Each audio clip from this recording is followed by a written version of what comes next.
Where nearly a third of Americans do not spend time with their neighbors, according to a report out this year. The number of interactions has declined since the 1970s, partly due to lower levels of trust.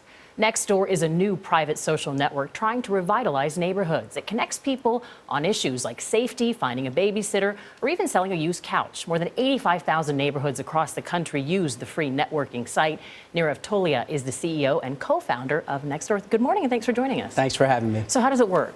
Well, Nextdoor is free and easy. It's a private social network that makes it easy for you to connect with your neighbors and communicate about the things that matter. Oh, so it's an app? Is it an app on your phone? It is an app as well as a website. And so you can go to nextdoor.com or you can download the app. And before you know it, you'll be taking part in the neighborhood conversations that your neighbors are having to create a stronger and safer community for everyone. This isn't really, you're not really talking about setting up a network where people can post more selfies, right? I mean, you're looking at if you need to get rid of a couch, as we suggested, there are safety concerns in the neighborhood, those kinds of things. Yeah, we are a social network, but we're a social network about solving problems. So it's not about status updates. It's not about photo sharing. It's about coming together with your neighbors to solve problems. Straightforward things like finding a babysitter, maybe a little bit more personal things like finding a lost dog, or critical things like coming together in times of crime or natural disaster. So how do you make sure that the people using this are legitimate?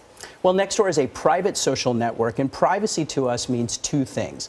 The first thing is you have to verify your address to join the service, so that when you go on and talk with your neighbors, you know that they're your actual neighbors. The second thing about Nextdoor is all of the conversations are private. You won't find them with a Google search. You won't find them shared on other social networks. We try to make it safe to share the sorts of things online that you would feel safe sharing offline. I think there's something interesting in this app, only in that, we used to just go next door and borrow a cup of sugar or something. What do you say to people who say, well, this will just allow people to isolate themselves even more? Well, when we started the company, almost 30% of Americans didn't know a single neighbor by name. And part of the culprit was technology in our busy lives. But now technology can play a role in bringing back that sense of community. And Nextdoor is an icebreaker. It's not a replacement for the conversations that you have with your neighbors. It just makes it easy for those to happen.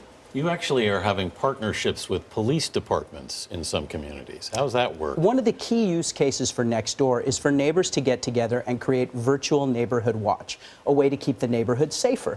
And one participant in those discussions needs to be the local police department. So we have partnered with almost 1,500 police departments across the country to create a great dialogue between neighbors and police to keep communities safer.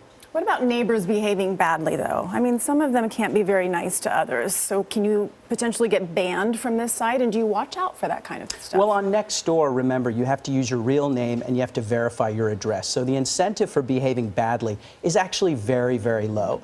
At the same time, Nextdoor is about solving problems. So it's not about social things like gossip or getting to know your neighbors. It's about tapping into the power of the neighborhood. As with so many of these startups, there's often criticism. And one of the biggest criticisms for you guys was that there could be some component of racial profiling. You've been very active. You went on the website saying we consider profiling of any kind to be unacceptable. But how can you police that kind of behavior? Well, it's not up to us to police it. It's up to the neighbors. And we've made it very clear that racial profiling is completely unacceptable on Nextdoor.